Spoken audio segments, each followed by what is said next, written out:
Borra de tu mente los duelos hermosos, los generales nobles y las armaduras relucientes. Hollywood nos ha alimentado con dulces mentiras, pero la realidad tenía otro olor, a sudor rancio, a ajo barato y a terror animal. En este video te mostraremos la cara oculta de la guerra antigua, esa de la que callan los libros de texto.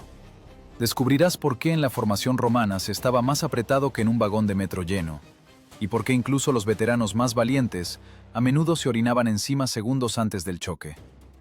Te contaremos qué sucedía realmente después de la victoria, cómo remataban humanitariamente a los heridos, para qué cortaban los dedos de los muertos los legionarios, y en qué momento el héroe se convertía en un saqueador para quien el ser humano era simplemente una moneda andante. Prepárate para ver cómo la disciplina perfecta quebraba la psique, convirtiendo a las personas en funciones desalmadas, y por qué los veteranos, al volver a casa, odiaban a Roma más que a los enemigos. Quédate hasta el final para entender cómo la mayor máquina militar de la historia, creada para proteger la civilización, terminó devorándose a sí misma desde adentro. La verdad será sucia, cruel y aterradoramente parecida a la actualidad. Olvida todo lo que has visto en el cine. Sácate de la cabeza esas imágenes bonitas donde un noble general sobre un caballo blanco da un discurso patético frente a la formación, y los soldados corren gritando para entablar espectaculares duelos uno contra uno. Hollywood nos ha vendido la dulce mentira de la guerra como un arte de esgrima, pero la verdad huele diferente. Huele al sudor rancio de miles de cuerpos sin lavar, al ajo barato que apesta en la boca del vecino, a lana mojada, a polvo y al terror animal que te retuerce el estómago. Respira profundo. ¿Lo hueles? Es el olor de la grandeza romana. Imagina que estás en la tercera fila del manípulo. Es pleno verano. El sol en el cenit quema tanto que el aire tiembla sobre la tierra, distorsionando el horizonte. Sobre tus hombros llevas casi 30 kilos de hierro, cuero y madera. La cota de malla, la lorica amata, se ha calentado al sol y se ha convertido en un horno en el que te estás asando vivo lentamente. El gorro acolchado bajo el casco está empapado de sudor. Las gotas saladas te inundan los ojos y te irritan la piel, pero ni siquiera puedes levantar la mano para secarte la cara. No puedes rascarte, apenas puedes respirar. Tu espacio personal en este momento es un rectángulo de 50 por 70 centímetros. A la izquierda, el hombro de un compañero presiona contra el tuyo. A la derecha, otro más. Detrás, alguien te clava el borde de su escudo en la espalda baja, empujándote hacia adelante, y frente a ti está la espalda del legionario de la primera fila. Estás atrapado en un tornillo de carne humana y metal. Es la claustrofobia llevada al absoluto. Ya no eres una persona. Ya no eres Marco, ni Lucio, ni Cayo.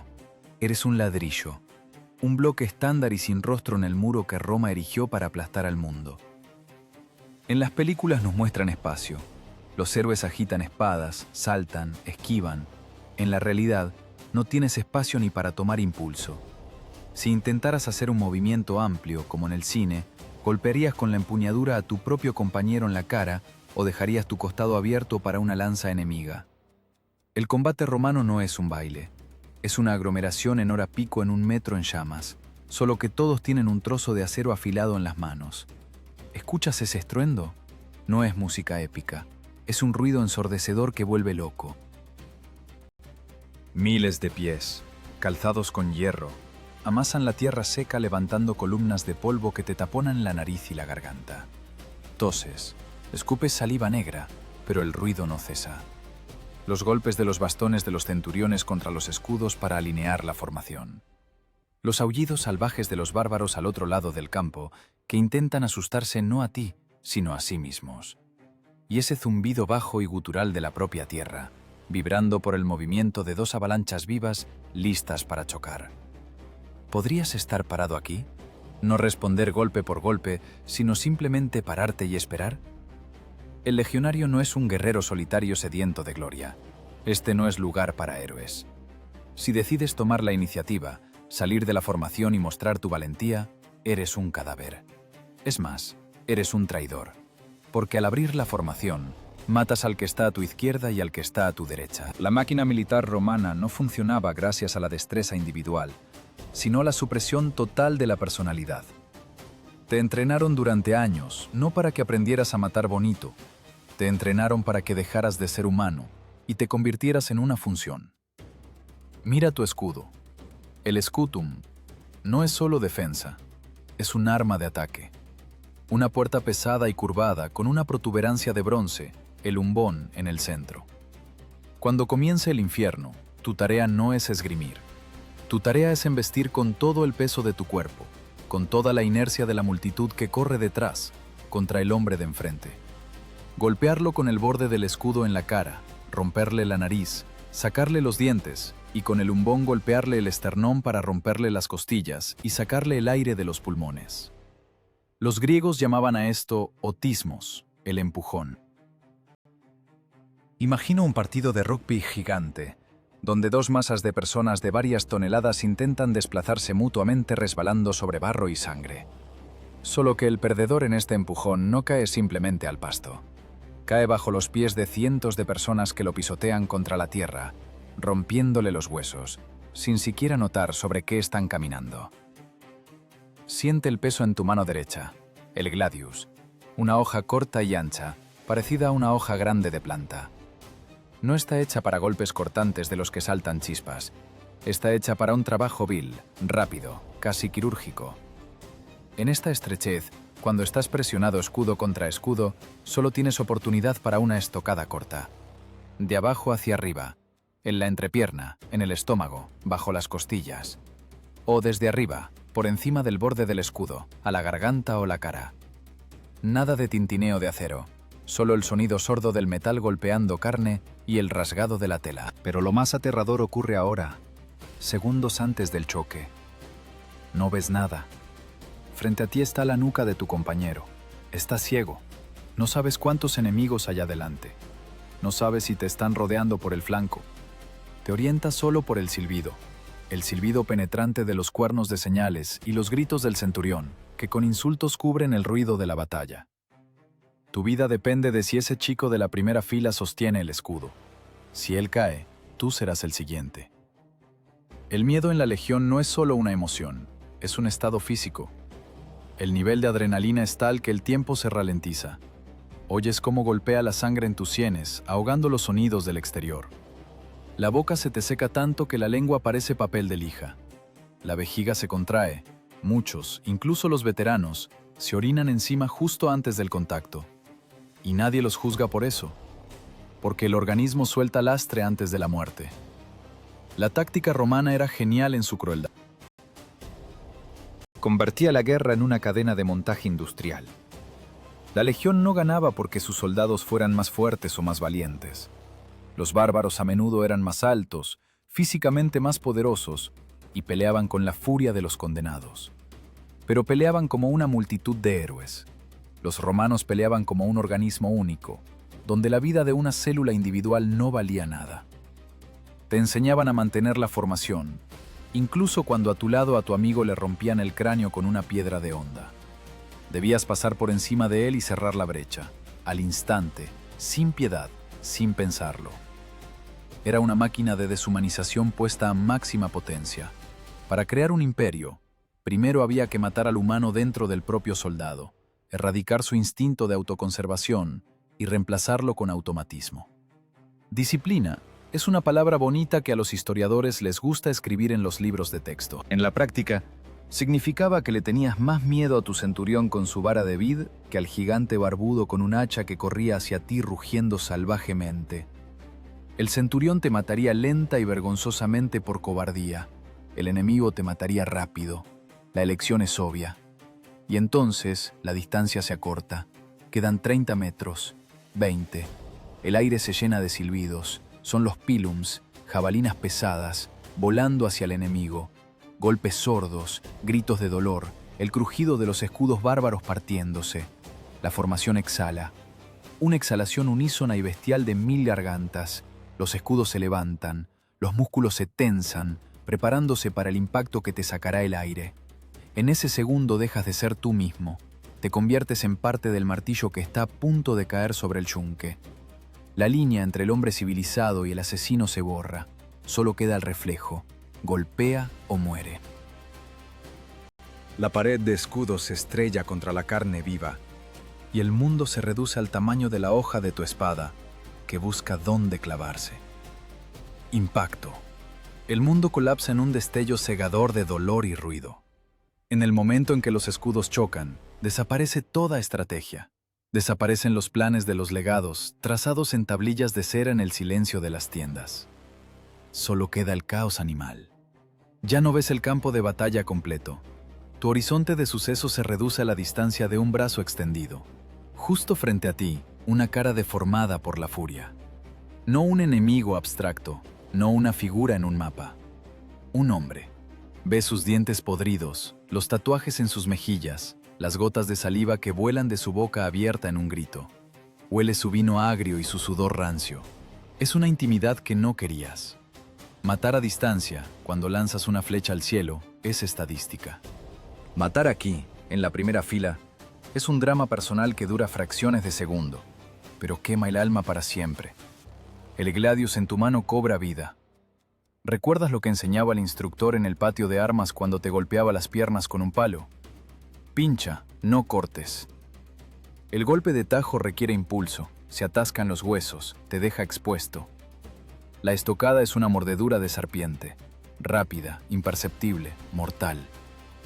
No eres un caballero, eres un carnicero en un matadero.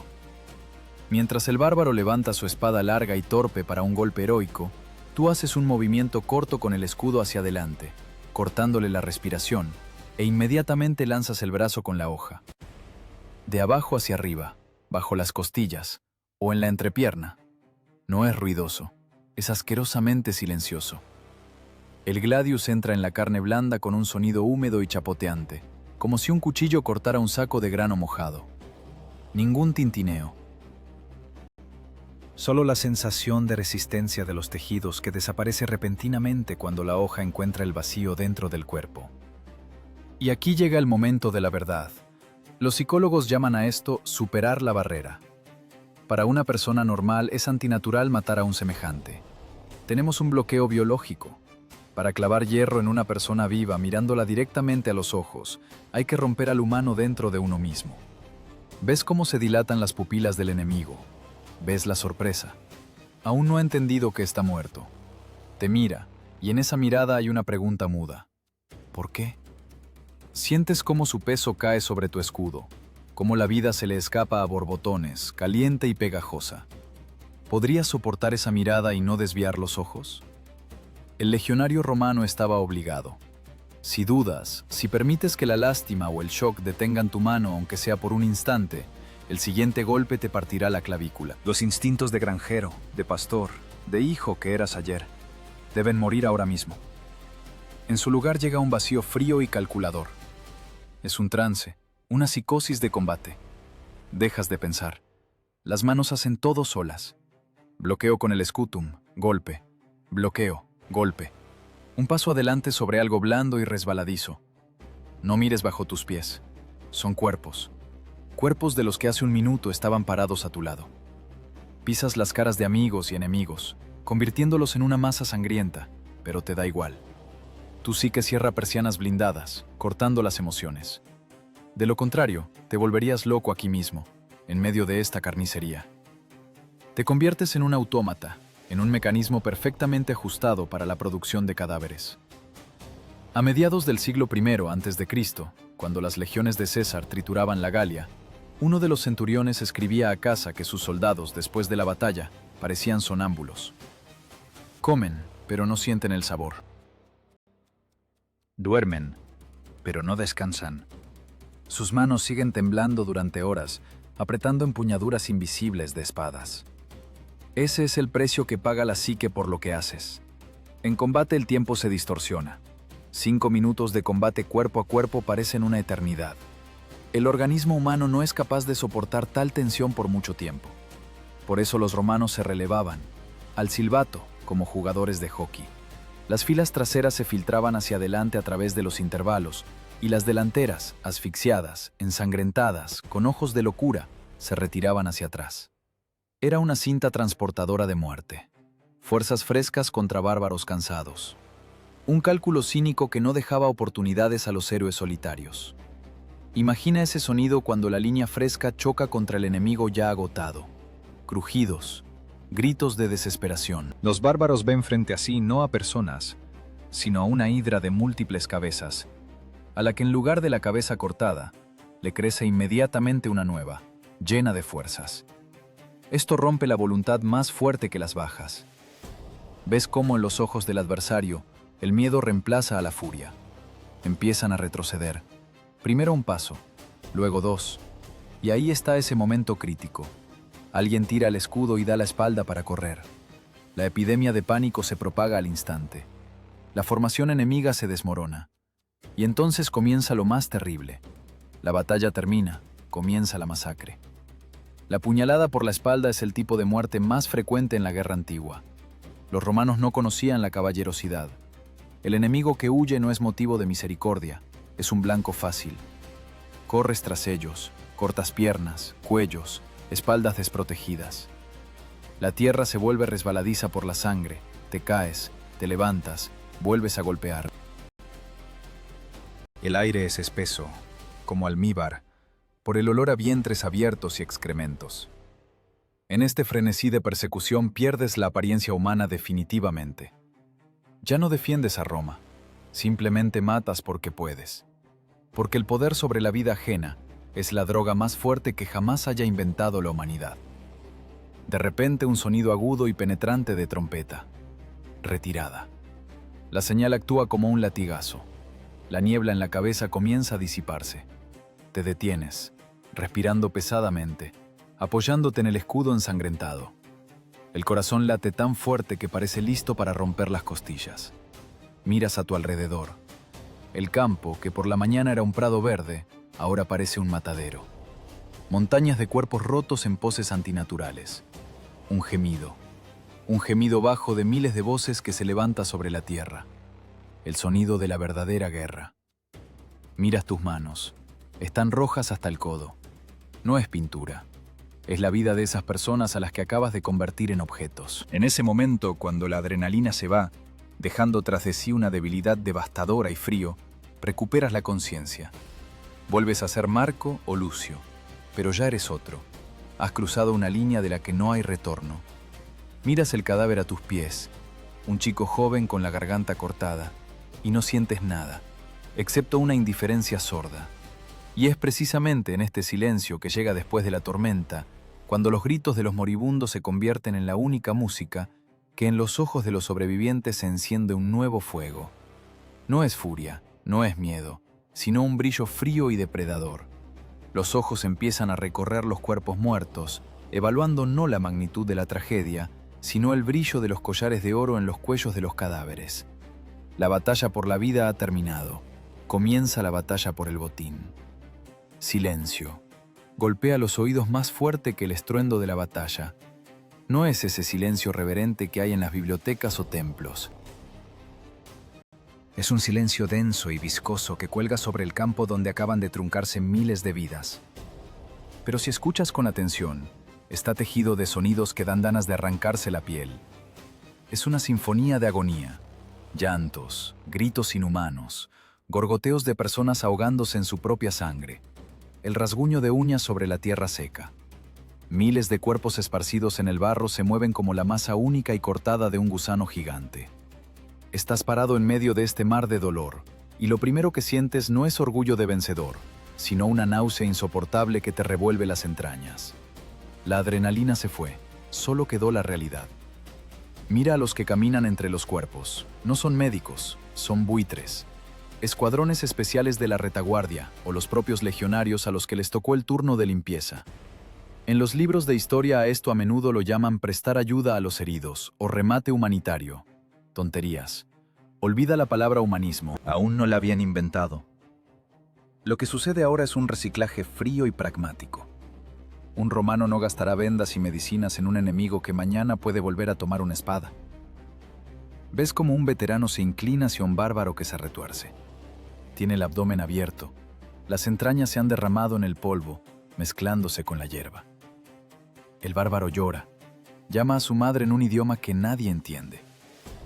El veterano no siente regocijo, pero tampoco hay lástima en sus ojos. Está cansado. Solo quiere terminar su turno. De manera eficiente, casi aburrida, clava la daga bajo la clavícula izquierda o corta la garganta con un movimiento rápido y aprendido. Un golpe y silencio. Una boca menos gritando al cielo. No es sadismo, es norma sanitaria. El enemigo muerto es seguro. El herido es una boca extra y una amenaza. El campo de batalla se convierte en un mercado gigante al aire libre, donde la moneda son las cosas de los muertos. Te acercas al cuerpo de un guerrero al que quizás tú mismo mataste hace una hora. Ahora no es un adversario, es un contenedor de recursos. Primero las armas. Espadas, dagas, puntas de lanza. El hierro vale dinero. Luego las armaduras.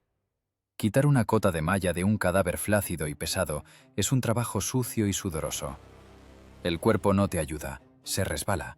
Los brazos y piernas cuelgan como los de una muñeca de trapo. Tienes que apoyar el pie en el pecho del muerto para arrancarle la camisa ensangrentada.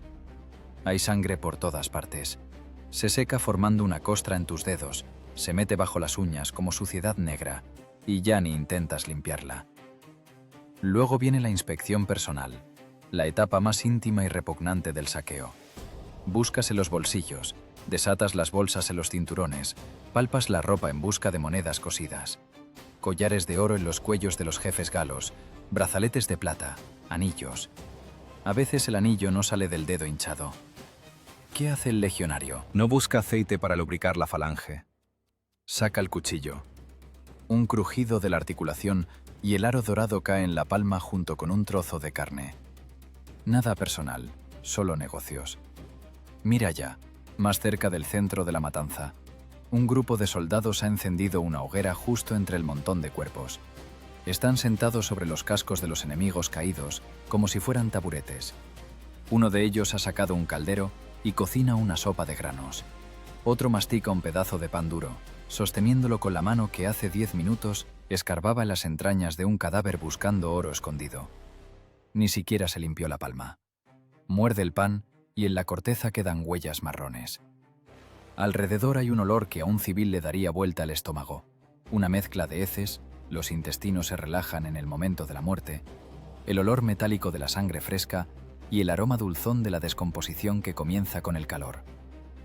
Pero estas personas comen con apetito, se ríen. Discuten cuántos denarios sacarán por esa espada trofeo. Esta es la verdadera cara del triunfo romano. No estatuas de mármol, sino personas masticando pan con sabor a muerte, sentadas sobre cadáveres. La guerra quema el asco en el ser humano igual que quema la compasión. Un hombre muerto para un legionario es simplemente un trozo de carne que ya no puede hacer daño, pero puede dar ganancias. El cinismo se convierte en una armadura protectora. Si empiezas a pensar en cada muerto como una persona que tenía familia, hijos, sueños, te romperás. Te ahorcarás en el roble más cercano. Por eso los conviertes en objetos, en basura que hay que registrar y retirar. Ay de los vencidos, la famosa frase lanzada por el jefe galo Breno en la balanza de la historia. Pero hay también de los vencedores, porque en esta carnicería pierden no menos. Pierden la capacidad de ver en la otra persona a un igual. Mira los ojos de estos soldados que manosean baratijas ensangrentadas. Allí hay vacío. La codicia, inflada hasta el tamaño del universo, llenó el lugar donde antes vivía el alma. Recogen trofeos no para ser más ricos. El oro arrancado a los muertos está maldito. No trae felicidad. Se va en vino y prostitutas en el primer campamento para olvidar aunque sea por una hora ese olor, ese sabor a cobre en la boca. Pero la sed de posesión permanece y exige más. Los muertos se acabaron. Sus bolsillos están vacíos, sus cuerpos desnudados y dejados para alegría de cuervos y lobos. Pero la legión es una bestia insaciable. Le parece poco el hierro y los anillos de oro. Necesita nuevo alimento. Y los generales saben dónde encontrarlo. Miran por encima del campo de batalla, hacia donde se eleva humo detrás de las colinas.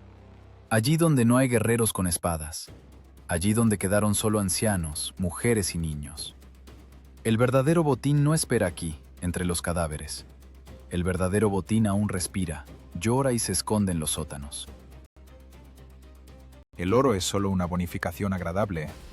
La verdadera moneda del mundo antiguo, el combustible con el que funciona la economía del imperio, es el ser humano vivo.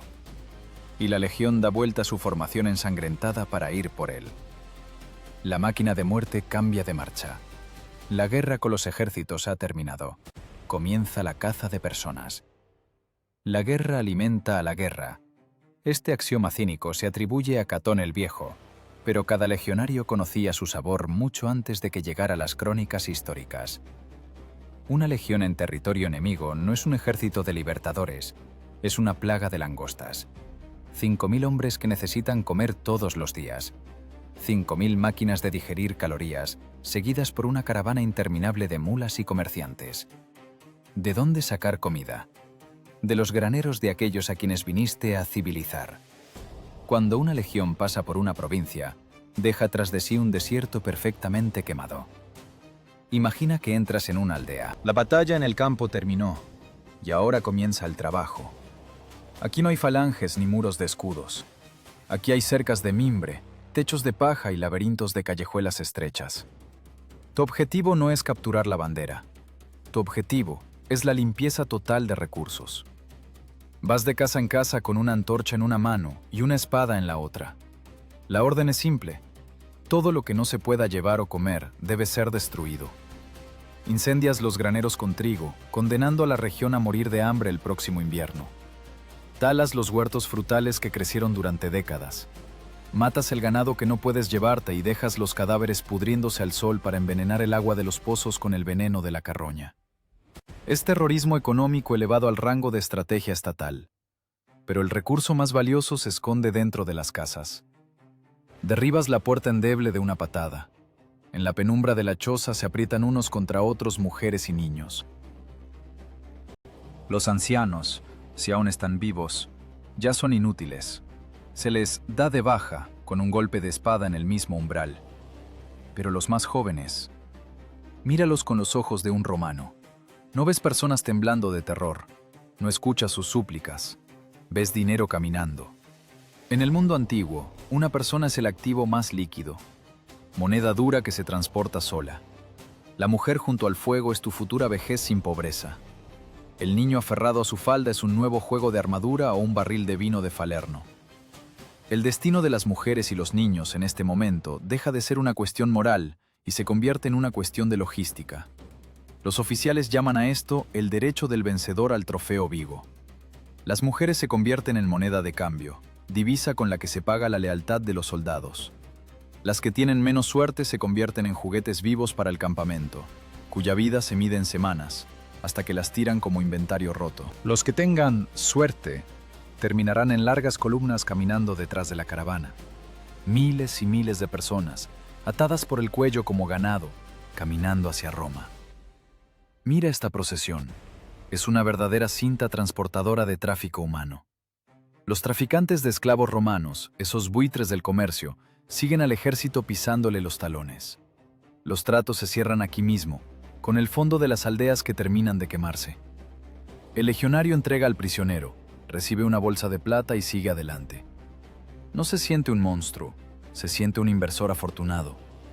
Para Roma esto no es un crimen, es el combustible de la economía. La grandeza de la ciudad eterna, sus acueductos, templos y caminos empedrados están construidos sobre la fuerza muscular de estas personas a las que acabas de echar de sus casas. La esclavitud es el petróleo de la antigüedad, y la legión es la torre de perforación que bombea este petróleo sin parar. Pero para que este flujo no se seque, hay que quebrar la voluntad. Los romanos no eran simples asesinos, eran ingenieros del terror. Una sola victoria militar es poco. Se necesita que la sola idea de resistencia provoque un miedo paralizante. Por eso el terror era demostrativo, teatral. Si una ciudad no abría las puertas de inmediato, no solo la tomaban por asalto, la convertían en un material didáctico visual. ¿Alguna vez has visto cómo se ve un camino bordeado de cruces? Es un invento romano, su sello de calidad. 6.000 esclavos de Espartaco, crucificados a lo largo de la Vía Apia, no son solo una ejecución, son un cartel publicitario, un mensaje escrito en el lenguaje del dolor, comprensible para todos, desde el campesino analfabeto hasta el jefe de la tribu. El hombre en la cruz muere durante días, se asfixia, se vuelve loco de sed, los pájaros lo picotean mientras aún está vivo. Y todo esto se exhibe. Pasas junto a estas filas, escuchas los estertores, hueles la carne pudriéndose en vida, y tu cerebro asimila la lección.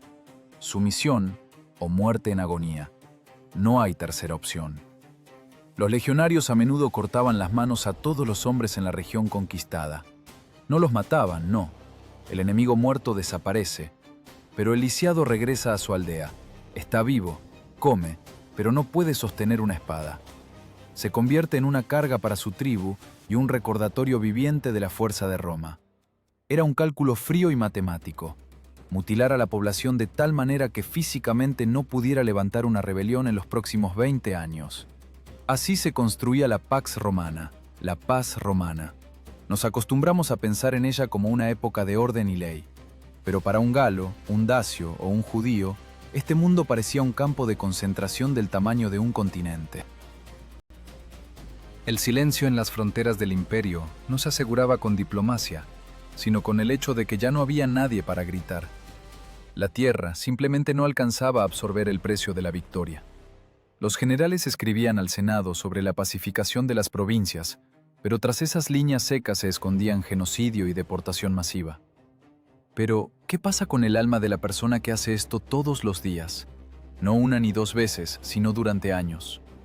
¿Qué pasa con la psique de un chico de 20 años al que le dieron poder absoluto e ilimitado sobre los desarmados? Cuando entiende que puede hacer con una mujer o un niño lo que sea, y no le pasará nada, excepto el elogio del comandante. En ese momento, dentro de él muere lo último que lo ataba al mundo normal. La empatía se quema con hierro candente.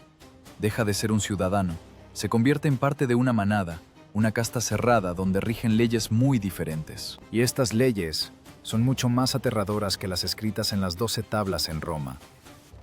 Los demonios que soltaron para atormentar a los bárbaros ahora se han instalado dentro de la legión y requieren nuevo alimento. ¿Cómo vive una persona con lo que acaba de cometer? ¿Cómo te duermes cuando ante tus ojos aún está la cara de la mujer a la que sacaste de la casa en llamas, no para salvarla, sino para convertirla en trofeo? La respuesta es simple y terrible: no vives. Esa parte de ti que podía sentir dolor, vergüenza y compasión debe morir. Si sobrevive, te volverás loco. Por eso la Legión te ofrece un reemplazo para el alma: vino barato y agrio y rituales crueles que cimentan tu nueva esencia. Por la noche en el campamento el aire huele no solo a humo de hogueras y carne asada, sino a aliento alcohólico. La posca, una mezcla de agua, vinagre y vino barato, es la sangre de la Legión. Los soldados no beben por diversión, beben para apagar la cabeza. Para lavar el sabor a cobre de la boca, para acallar los gritos que siguen sonando en los oídos incluso cuando llega el silencio. El alcohol se convierte en anestesia para la conciencia. En esta borrachera nace un humor especial, negro, el humor de los ahorcados y los verdugos. Te ríes de lo gracioso que se sacudía el moribundo, de lo ridículo que se veía el viejo tratando de proteger sus bienes. Esta risa es un mecanismo de defensa. Si no conviertes el horror en un chiste, el horror te comerá por dentro. Aprendes a desvalorizar la vida, a reducir la tragedia a una anécdota. Pero la herramienta principal para quebrar la personalidad no es el vino, es el miedo. No a los bárbaros. El bárbaro está lejos, y con él se puede negociar con la espada. Miedo a los tuyos. Mira al hombre que camina entre las tiendas, el centurión. En su mano, una vitis, una vara de vid. No es un símbolo de poder, es un instrumento de tortura. Golpea sin aviso. Por una mirada torcida, por una mancha en la túnica, por un segundo de demora. Las espaldas de los legionarios se convierten en tejido cicatrizado. La disciplina romana, que tanto admiran los historiadores, se sostenía sobre el terror animal. El soldado debe temer a su comandante más que al enemigo. Solo entonces irá a una muerte segura al sonar el silbato. Pero hay cosas más aterradoras que las palizas. Hay rituales que te atan con una responsabilidad solidaria de sangre. El fustuarium. Muerte por apedreamiento y golpes de palos. ¿A quién golpean? ¿Al que se durmió en la guardia o fue cobarde? ¿Quién golpea? Tú, sus compañeros de tienda.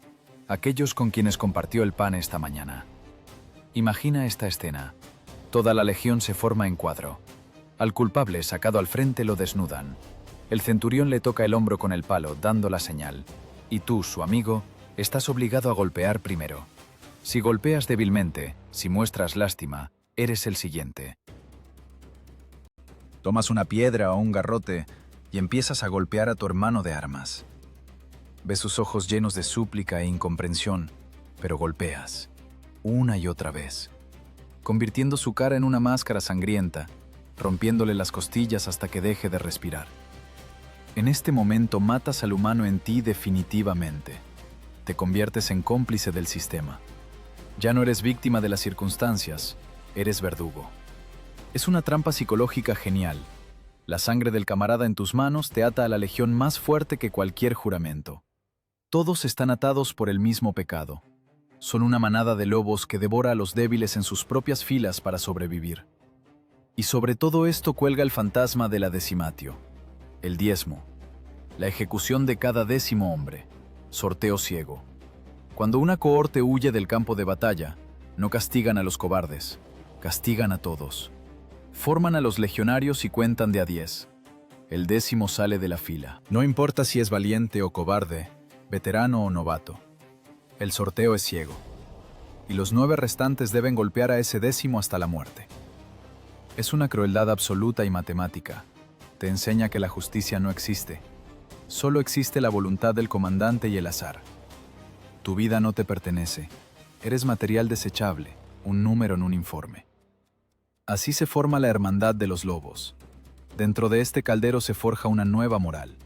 El mundo exterior, el mundo de los civiles, deja de ser el tuyo.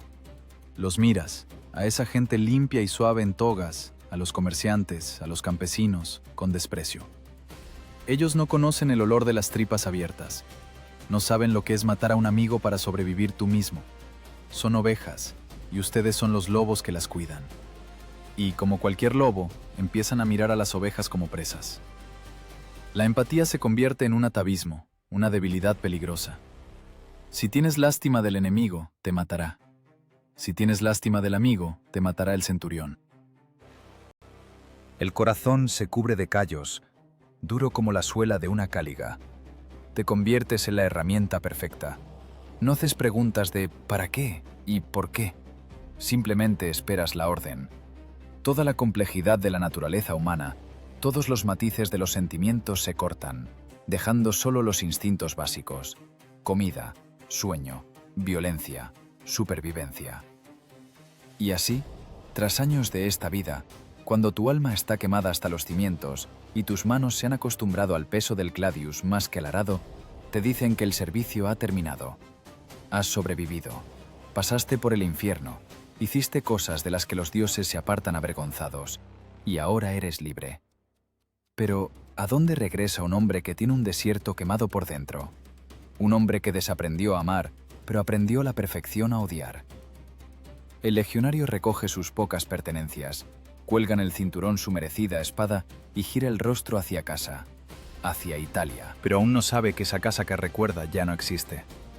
Y lo más terrible, no sabe que lleva la guerra consigo, en su cabeza. Y pronto esa guerra se derramará en las calles de las ciudades que juró proteger. Caminas por el mismo camino que tal vez pavimentaron tus padres. Italia. El aire aquí debería oler a casa, a pan caliente, a aceite de oliva, a humo del hogar natal. Imaginaste este momento durante 10 años. 10 años, mientras te pudrías en las trincheras de la Galia, mientras te congelabas en los pasos de montaña y tragabas arena en España. El pensamiento del regreso era lo único que te mantenía alejado de la locura cuando lavabas las tripas de un compañero de tu túnica.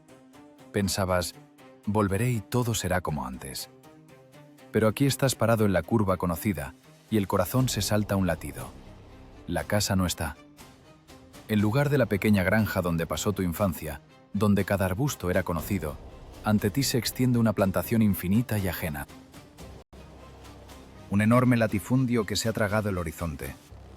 Las viejas piedras de los límites han sido arrancadas, la cerca derribada, y en el campo que tu padre cultivaba con sus propias manos, ahora trabajan figuras encorvadas. Te acercas y ves las marcas en sus frentes. Esclavos, sardos, galos, tracios. Las mismas personas que tú conquistaste, los mismos bárbaros que arriaste ante ti en cadenas por miles de millas, ahora están aquí. Trabajan en la tierra que te pertenecía por derecho de nacimiento. La ironía del destino golpea con fuerza, más fuerte que el garrote del centurión. Tus victorias hicieron a los esclavos tan baratos que el campesino libre se volvió simplemente no rentable. Tú, legionario romano, destruiste con tus propias manos tu propio futuro. Conquistaste el mundo para Roma, pero en este mundo no quedó lugar para ti. Se te acerca el administrador. No es romano, es un griego o un sirio, un esclavo cuidado, oliendo aceites caros, que vale más que toda tu vida. Mira tus cáligas gastadas, tus cicatrices, Tu capa desteñida con el asco con el que se mira un perro callejero. Lárgate, dice en un latín perfecto. Esta tierra ahora pertenece al senador. Y dice un nombre, el nombre de un hombre que nunca tuvo en sus manos nada más pesado que una copa de vino, que se sentaba en Roma y compraba tus pagarés mientras tú derramabas sangre por su grandeza. Las leyes de Roma son duras, pero para los pobres son mortales. Mientras servías a la República, tu deuda crecía. Tu familia no podía competir con las fincas gigantescas que usaban trabajo esclavo gratuito. La granja se vendió por centavos. ¿Tus parientes? Tal vez murieron de tifus en los tugurios de la Subura. Tal vez ellos mismos se convirtieron en jornaleros. Estás parado en medio del camino, apretando la empuñadura del gladius, y entiendes que te robaron la vida. No los enemigos, los tuyos. No tienes a dónde ir, excepto a Roma, al vientre de la bestia. La ciudad no te recibe con un arco de triunfo, sino con el hedor de la basura y un ruido que parte la cabeza. Caminas por las calles de la ciudad eterna y te sientes un extraterrestre de otro planeta. Eres un extraño entre los tuyos. A tu alrededor hierve una vida que no entiendes. Multitudes ociosas exigiendo pan y circo. Jovencitos empolvados discutiendo filosofía griega y precios de cortesanas. Comerciantes gritando sobre descuentos. Nadie te mira con gratitud. Para ellos eres un andrajoso sucio y peligroso que arruina la vista de los pórticos de mármol. Intentas encontrar trabajo, pero ¿quién necesita un trabajador asalariado cuando hay esclavos? El esclavo no exige salario, no se emborracha recordando los gritos de los muertos. Tú solo sabes matar, construir campamentos y marchar en formación. En la Roma pacífica estas habilidades no valen ni un centavo. Ves cómo los senadores pasan flotando en sus literas, rodeados de una multitud de clientes y guardaespaldas. Sus togas son deslumbrantemente blancas, sus manos suaves como las de las mujeres. Hablan del bien de la República, del deber sagrado. Pero tú sabes la verdad. Has visto las tripas de esta República en los campos de batalla. Y ahora ves quién engorda en esta carnicería. Entre tú y estos ciudadanos saciados crece un abismo. Empiezas a odiarlos. A odiarlos por su suavidad, por su ingenuidad, por su seguridad pagada con tus pesadillas. Se quejan de que el vino no es lo suficientemente dulce o que en las termas el agua está demasiado caliente. Y tú recuerdas cómo bebías orina de un charco para no morir de sed en una fortaleza asediada. Dentro de ti hierve una rabia sorda y negra. Es el síndrome del rechazado, el trauma del hombre que lo dio todo y a cambio recibió un escupitajo en la cara. Por las noches no puedes dormir. El silencio de la ciudad presiona los oídos. Te falta el ronquido de los compañeros, el choque del metal, el sentido de camaradería. Te despiertas en sudor frío, agarrando una espada inexistente, porque en el sueño vuelven a ti las sombras de los muertos. Pero de día, estas sombras retroceden ante una realidad que es más aterradora que la guerra, la realidad de la miseria. Duermes bajo puentes, en las puertas de templos construidos con trofeos obtenidos con tu sangre, y ves que no estás solo. Mira a tu alrededor, en las sombras de las columnas, en las tabernas baratas, en las colas por el grano gratuito, miles de caras iguales. Caras con cicatrices, con esa mirada vacía y vidriosa que solo tienen las personas que se han asomado más allá del borde. Veteranos, héroes de la República, herramientas de guerra tiradas a la basura. Esto ya no es solo una tragedia personal, Es una bomba social de tiempo. Roma está inundada de personas que no saben arar, pero saben cortar gargantas a la perfección. Personas que no tienen nada que perder. Personas que sienten que las traicionaron. Los hermanos Graco intentarán darte tierra, intentarán restablecer la justicia, pero el sistema los devorará. Los despedazará justo en el foro, salpicando de sangre las piedras sagradas. Y entonces la última ilusión se derrumbará. Entenderás, la ley no funciona. El Senado es un club de ricos que protegen sus cofres.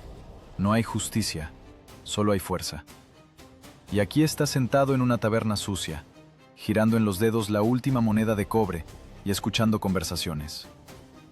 Alguien susurra que en el norte se está armando una nueva guerra, que se necesita reclutamiento, que las viejas reglas ya no aplican. Levantas la vista. En ella ya no hay patriotismo. No hay amor por el Senado y el pueblo de Roma. Allí solo hay el cálculo frío del mercenario y sed de venganza. No esperas a un político que te prometa derechos. Esperas a un caudillo. Alguien que te ponga una espada en las manos, te dé de comer y te diga, ve y toma lo tuyo. Y cuando esa persona aparezca, irás tras él no por Roma. Irás tras él contra Roma. Y el Salvador llegó, pero no con ropas brillantes de sacerdote ni con toga de senador oliendo a lavanda. Llegó con una capa de campaña, impregnada de polvo del camino. Cayo Mario. Un hombre que miró a las multitudes de vagabundos mendigos y resentidos que llenaban las calles de Roma, y vio en ellos no un problema social, sino el arma perfecta.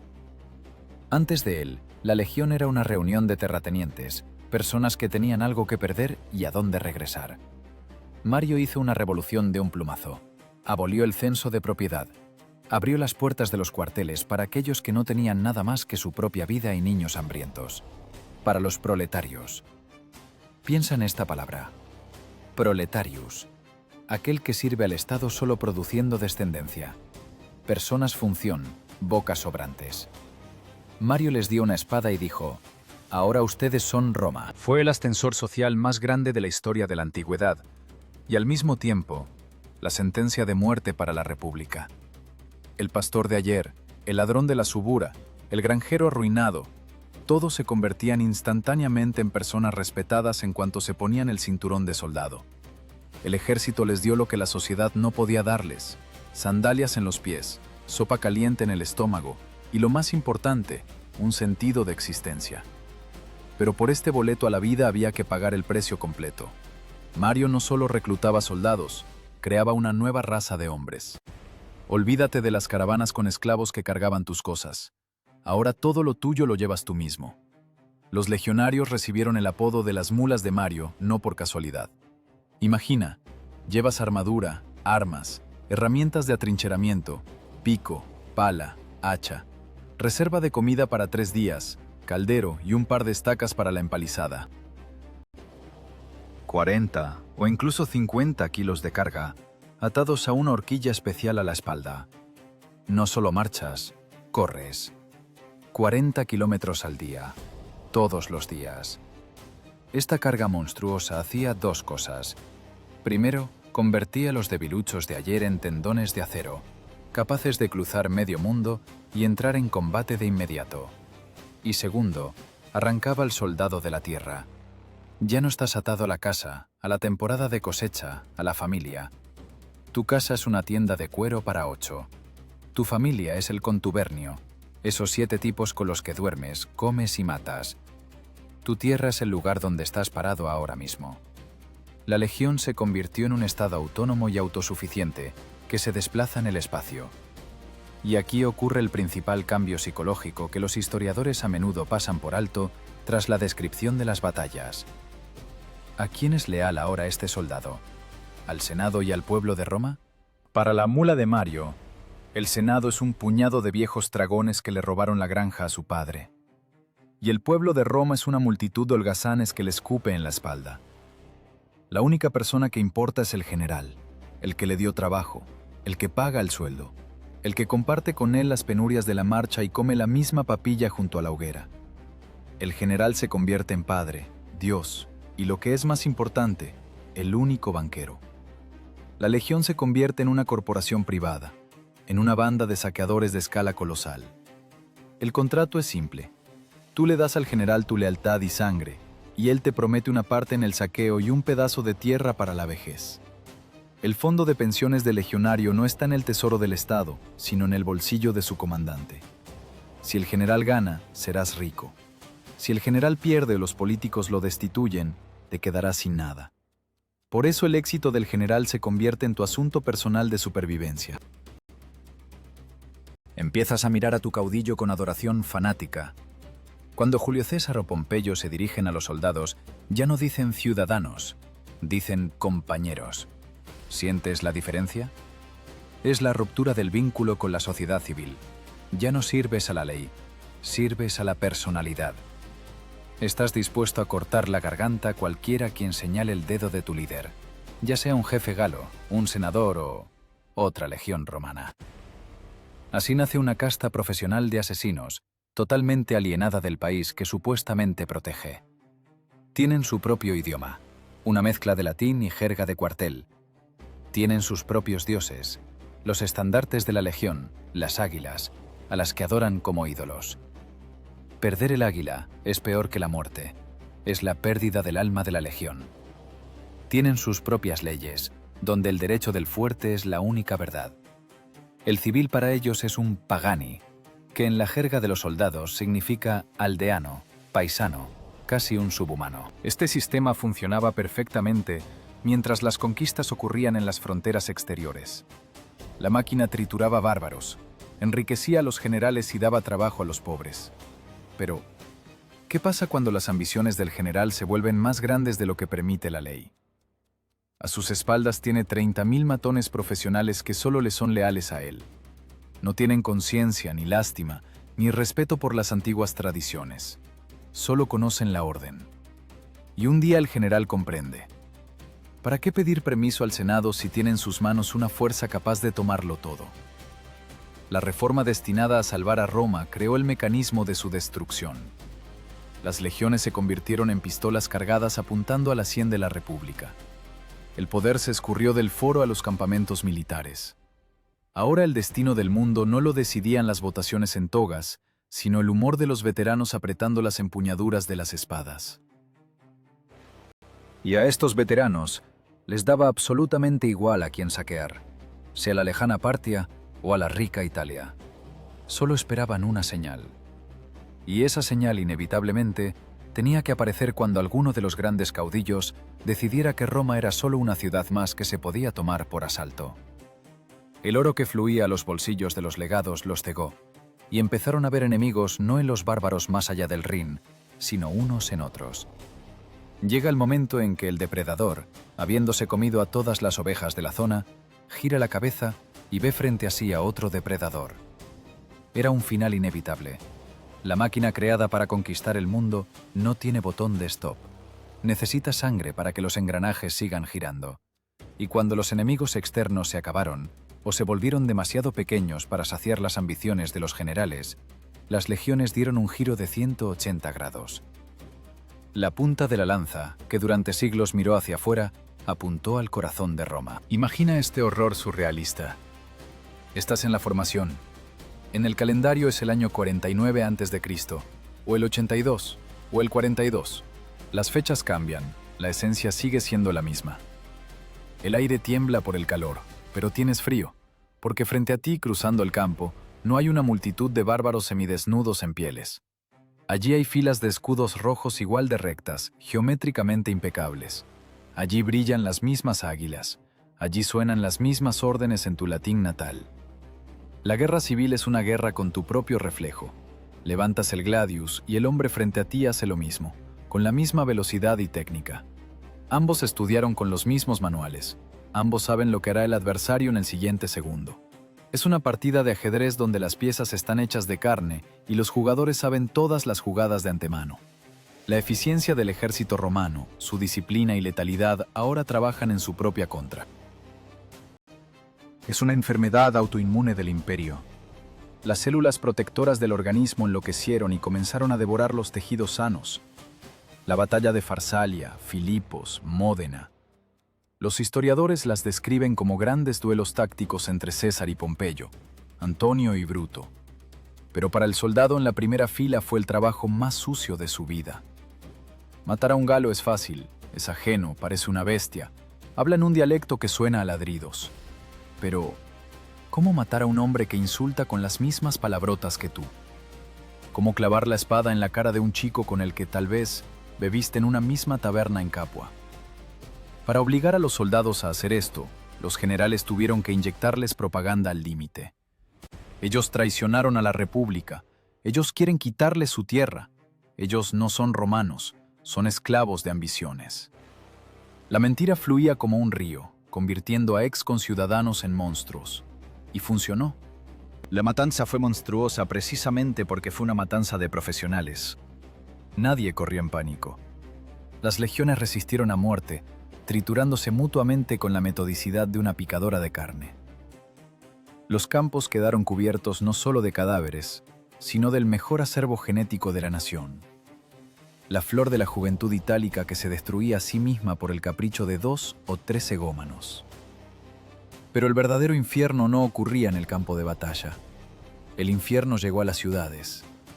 Cuando Lucio Cornelio Sila por primera vez en la historia llegó a las legiones contra Roma, abrió la caja de Pandora que ya fue imposible cerrar. Demostró que la Constitución, las leyes, las fronteras sagradas son solo palabras. Si tienes 6 legiones, tú eres la ley. Recuerda la palabra proscripciones. Suena un término burocrático aburrido, ¿verdad? En realidad, fue la legalización de asesinatos masivos. Sila, y más tarde los triunviratos, simplemente colgaban listas en el foro. Tablas blancas con nombres escritos con pintura roja. Si tu nombre estaba allí, eras un cadáver andante. Cualquier persona, tu esclavo, tu vecino, tu propio hijo, tenía el derecho, no, la obligación de matarte y llevar tu cabeza a las autoridades. Por esto pagaban, generosamente, 12.000 denarios por la cabeza de un senador. Una ola de terror inundó Roma. No era la furia de la batalla, era una casa fría y calculadora. Las cabezas se exhibían en la rostra, la tribuna de oradores en el foro, donde antes sonaban discursos sobre la libertad. Ahora allí se pudrían las lenguas de los oradores. El ejemplo más famoso es la cabeza y las manos de Cicerón, clavadas con clavos a la madera. Las manos que escribieron tratados filosóficos y la lengua que defendió la República se convirtieron en alimento para moscas. La esposa de Marco Antonio, Fulvia, clavaba sus horquillas de oro en la lengua del orador muerto. Era un gesto. Las palabras ya no significan nada, solo habla el acero. Pero lo más terrible de las proscripciones no fue ni siquiera la violencia, sino su motivo. La política pasó muy rápido a un segundo plano. Comenzó el saqueo banal. ¿Eres rico? ¿Tienes una villa en campaña que le gustó al favorito del dictador?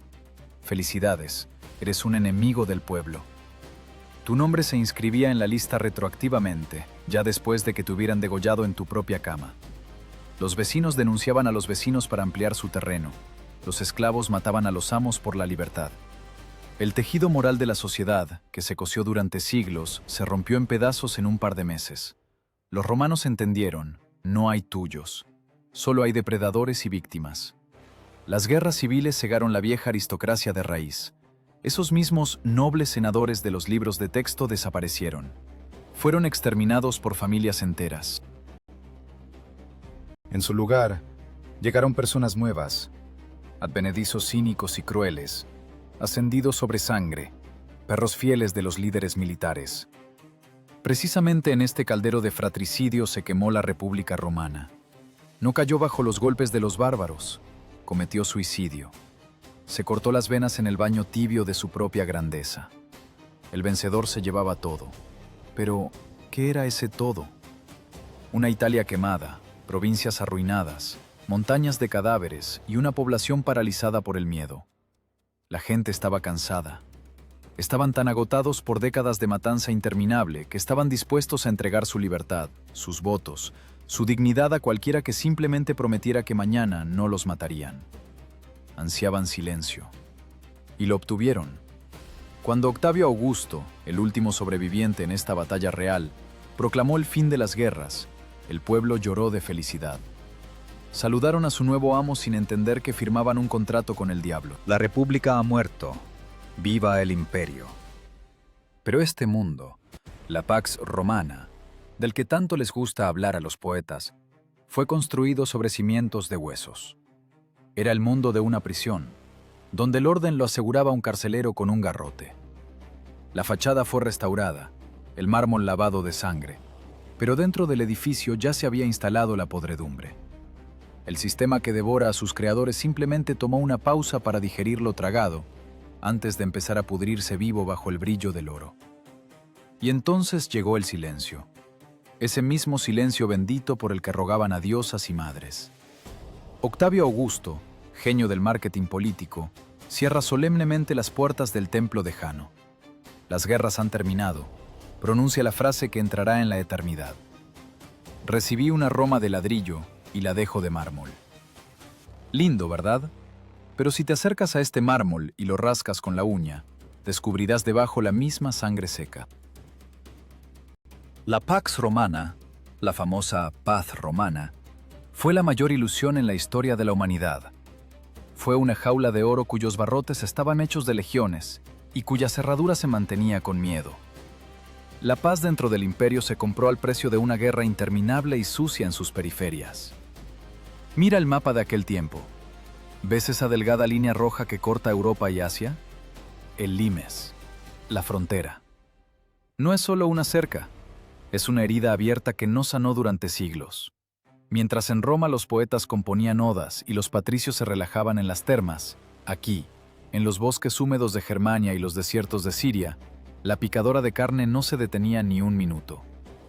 Imagina la vida de un legionario de la época de la paz. Ya no hay grandes campañas, no hay oportunidad de saquear una ciudad rica y volver a casa siendo un creso. Solo hay un servicio de guarnición interminable y estúpido.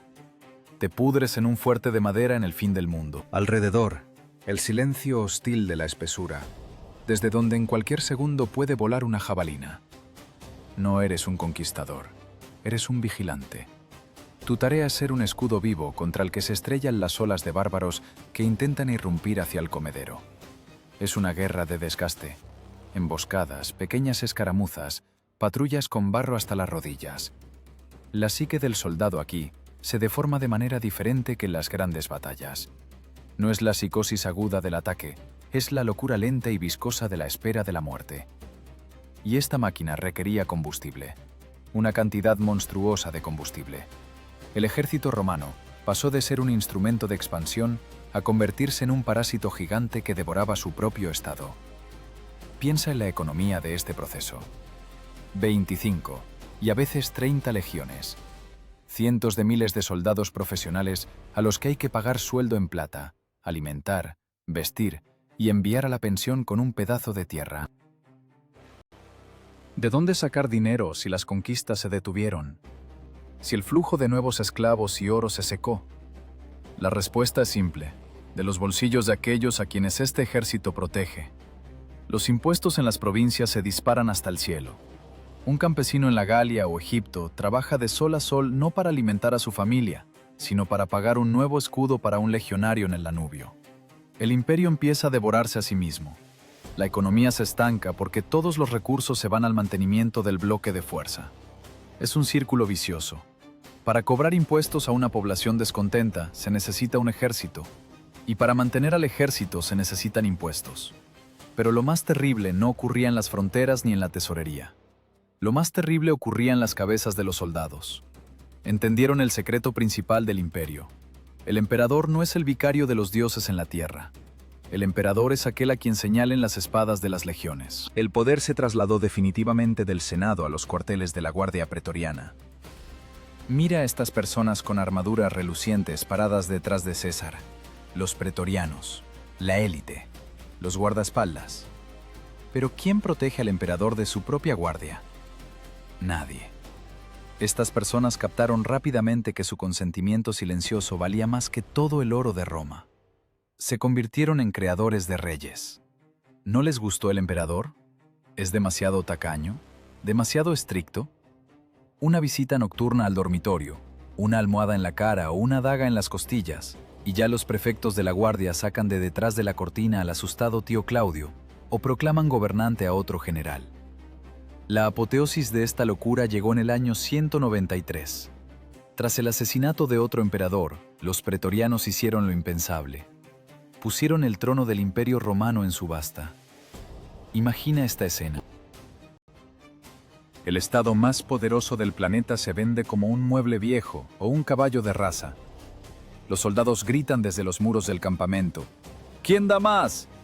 Y el rico senador Didio Juliano se compra el título de dueño del mundo, prometiendo a cada guardia 25.000 sestercios. En ese momento la máscara de grandeza se deslizó definitivamente. La paz romana resultó ser una ficción. La legión, creada para proteger al Estado, privatizó al Estado. El soldado ya no servía a Roma, Roma servía al soldado. Los emperadores se convertían en rehenes de sus ejércitos, obligados a aumentar constantemente el salario y repartir regalos, solo para no ser asesinados por sus propios centinelas. La disciplina, de la que se contaban leyendas, se disolvió. Ahora la lealtad se medía exclusivamente por el sonido de la moneda. La propia composición del ejército cambió hasta quedar irreconocible. Mira las caras de estos soldados romanos del siglo III. Difícilmente encontrarás allí rasgos itálicos. Los romanos de Italia ya no querían servir. ¿Para qué morir en los pantanos si se puede vivir del subsidio en la ciudad? En las legiones empezaron a reclutar a los mismos bárbaros con los que Roma había luchado durante siglos. Godos, sármatas, tracios se ponían cascos romanos, tomaban pilums en las manos, pero en el alma seguían siendo extraños. Les importaba un bledo Júpiter, el Capitolio y la gran historia de los antepasados. Para ellos Roma era simplemente un empleador rico, una vaca lechera. Ocurrió una barbarización desde adentro. El ejército, llamado a proteger la civilización de los salvajes, se volvió mitad salvaje él mismo. La fachada del imperio aún brillaba. Se construían las gigantescas termas de Caracalla. Se levantaban nuevos foros. Las estatuas de los emperadores se volvían cada vez más grandes y patéticas. Pero era una arquitectura del engaño. Tras las paredes de mármol se escondía una estructura podrida y carcomida. La sociedad se dividió en dos campos: personas armadas que tomaban lo que querían y una mayoría desarmada que callaba y pagaba. Los ascensores sociales se detuvieron. La corrupción se convirtió en la única forma de gobierno. Roma se convirtió en un coloso con pies de barro, y esos pies estaban calzados con cáligas de soldado. Todo el sistema se sostenía solo por inercia y por miedo a la alternativa. La gente toleraba la tiranía de los emperadores soldados porque temía el caos. Pero el caos ya estaba aquí. Vivía en cada guarnición donde el comandante decidía que él era más digno del manto púrpura que ese tipo en Roma. Las guerras civiles se convirtieron en un estado permanente. En el siglo III los emperadores cambiaban tan a menudo que las provincias no alcanzaban a acuñar monedas con los nuevos perfiles. El tiempo promedio de reinado era de 2 o 3 años. El final, casi siempre una muerte violenta. Fue una agonía extendida en el tiempo. El imperio recordaba a un enfermo terminal que se inyecta estimulantes para parecer sano. Oro, pomposidad, desfiles. Todo eso era una pantalla tras la cual se escondía el olor cadavérico de la descomposición. El gran sueño romano de orden y ley se ahogó en la codicia de quienes debían protegerlo. Y en algún lugar lejos, en las estepas de Oriente y los bosques del norte, los verdaderos depredadores ya sentían ese olor. Sabían: la bestia está herida, la bestia es vieja, la bestia se devora a sí misma, solo falta venir y rematarla. Y entonces el volante gigante que giró durante 1000 años emite un último sonido chirriante y se detiene. El mecanismo se para no porque haya entrado una piedra en los engranajes, sino porque se acabó el combustible. El gran imperio romano no fue asesinado, murió de hambre. Toda esta estructura monstruosa, desde el casco del último legionario hasta la corona de oro en la cabeza del emperador, fue diseñada solo para un objetivo: la expansión. Devorar nuevas tierras, digerir nuevos pueblos, succionar recursos hacia el vientre insaciable de la ciudad eterna. Pero el mundo es finito. Cuando las legiones toparon con océanos y arenas, cuando ya no hubo a quien saquear, la economía, construida sobre la violencia, colapsó hacia dentro de sí misma. A los historiadores les gusta dramatizar el año 476. Una caída de película. El bárbaro Odoacro arranca la púrpura de los hombros del niño emperador Rómulo Augustulo. Pero seamos honestos, ese no fue el final de la tragedia, sino simplemente la limpieza de la decoración después de que el público ya se había ido. Roma cometió suicidio mucho antes de que el primer godo cruzara el umbral del Senado. Esa misma herramienta que forjó la grandeza del imperio, la legión, Se convirtió en el arma de su ejecución. El ejército, creado como escudo, se transformó en un tumor canceroso cuyas metástasis penetraron en cada órgano del Estado. Los legionarios, que juraban lealtad a los generales y no a la ley, despedazaron el cuerpo de su patria en una pelea de borrachos por el poder. Mira a quienes llaman los asesinos de Roma: Alarico, Odoacro, Teodorico. No son extraterrestres. No son bestias salvajes que salieron corriendo del bosque. Son productos del sistema romano. Eran generales romanos, llevaban títulos romanos, aprendieron a luchar con manuales romanos. Son el resultado lógico de esa misma barbarización de la que hablamos. El imperio los contrató, les enseñó a matar y luego se negó a pagarles. Llegaron a Roma no para destruir la civilización, sino para cobrar su deuda. No fue un asalto a una fortaleza por enemigos. fue un motín de la guardia a la que le retrasaron el sueldo durante años. Cuando Alarico entró en Roma en el año 410, fue un shock para el mundo no porque la ciudad cayera, sino porque resultó que el rey estaba desnudo. La ciudad estaba vacía, moralmente vacía. Los ciudadanos, descendientes de aquellos que una vez resistieron a muerte en Canas, simplemente abrieron las puertas esperando comprar su seguridad. El espíritu de resistencia, la valentía cívica, el patriotismo, todo eso había sido erradicado por siglos de despotismo. A la gente le daba igual a quién pagar impuestos, si al patricio romano o al jefe godo. La máquina legionaria de deshumanización cumplió su tarea brillantemente. Convirtió a ciudadanos libres en una biomasa sumisa, lista para aceptar a cualquier amo con tal de que no los golpearan demasiado fuerte. Pasea con la mirada por las ruinas, el Coliseo. Ahora es simplemente una calavera de piedra gigante con las cuencas vacías de los arcos. La arena donde durante siglos se derramó sangre para entretenimiento de la multitud se cubrió de hierba. Pero el eco de lo que sucedía aquí suena hasta hoy. Roma nos dejó no solo acueductos y derecho, nos dejó un plano, el esquema perfecto de cómo convertir una sociedad en un cuartel, cómo obligar a millones de personas a marchar al paso sin hacer preguntas. Mira la historia de los últimos 2000 años.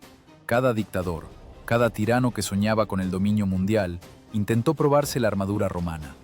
Napoleón, Mussolini, los arquitectos del Tercer Reich, todos estaban obsesionados con Roma. Águilas en los estandartes, el saludo romano, la arquitectura monumental que aplasta al hombre con su escala. Todo esto es un culto a la carga de la legión. Roma inventó la estética del totalitarismo. Demostró que la violencia puede ser bella, ordenada, burocráticamente ajustada. Le enseñó a la humanidad que el orden es más importante que la justicia Y el Estado más importante que la persona. Ese es ese mismo legado que tanto tememos admitir.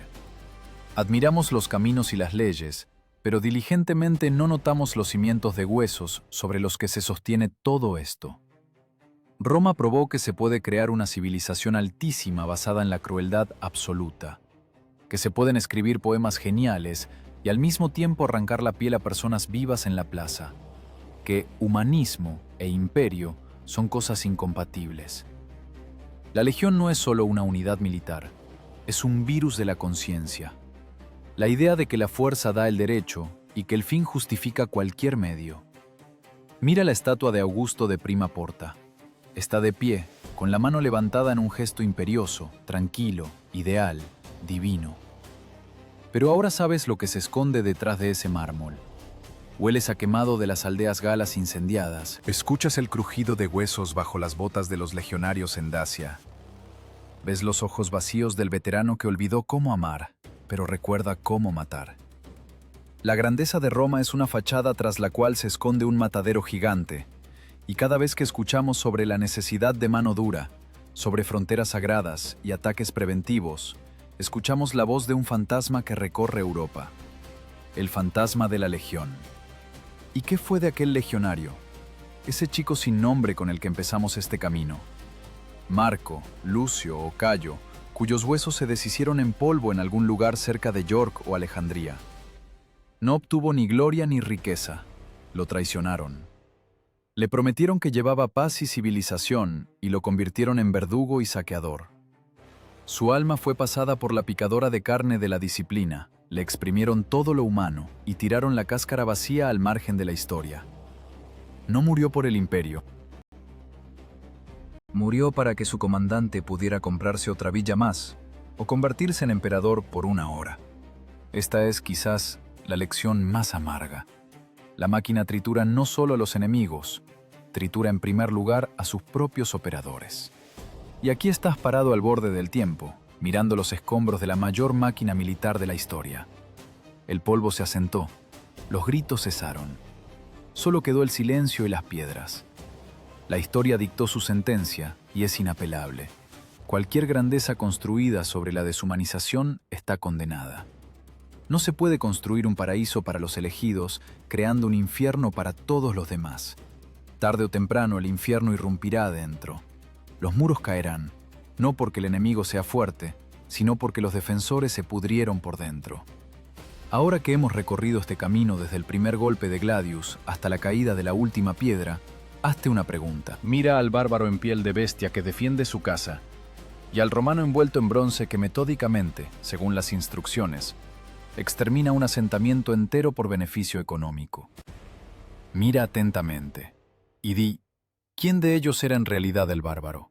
¿El que era salvaje por fuera pero conservó el alma viva? ¿O el que construyó el acueducto, escribió leyes, pero convirtió el asesinato en una industria, fría y despiadada como el brillo de su escudo pulido?